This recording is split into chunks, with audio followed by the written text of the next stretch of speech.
സാധാരണ മനുഷ്യന്മാരൊക്കെ ജീവിതത്തെക്കുറിച്ചുള്ള ഒരു കാഴ്ചപ്പാട് എന്താണെന്ന് അറിയാം നിങ്ങൾ? വരാനിരിക്കുന്ന എന്തോ ഒന്നാണ് ജീവിതം എന്നാണ് അല്ലേ?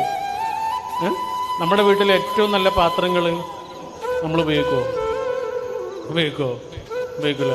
ഏറ്റവും നല്ല ബെഡ്ഷീറ്റ് നമ്മൾ വിരിക്കുമോ? തൊട്ടു പോകരുതെന്ന് പറയാം ഉമ്മ.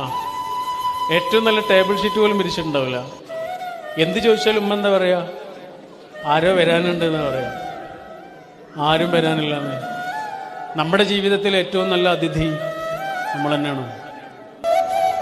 അതുകൊണ്ട് ഏറ്റവും നല്ല ചായയും കാപ്പിയും പിന്നെയും കുടിച്ചോളൂ. ഏറ്റവും നല്ല ബെഡ്ഷീറ്റ് ഉപയോഗിച്ചിട്ട് കിടന്നോളൂ. ഏറ്റവും നല്ല പാത്രത്തിൽ ഭക്ഷണം കഴിച്ചോളൂ. ഏറ്റവും ആനന്ദത്തോടെ ഈ നിമിഷത്തെ പിന്നെയും ആസ്വദിച്ചു ജീവിക്കൂ. വരാനിരിക്കുന്ന എന്തോ ഒന്നിൻ്റെ പേരല്ല, ഈ കഴിഞ്ഞു പോകുന്നതിൻ്റെ പേരാണ് ജീവിതം.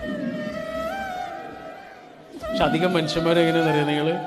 ഓർമ്മകളിൽ ഇങ്ങനെ സ്തംഭിച്ച് കിടക്കും അല്ലേ?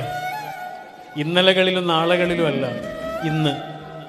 ഈ ജീവിതം ഇങ്ങനെ ആനന്ദകരമായി ജീവിക്കണം.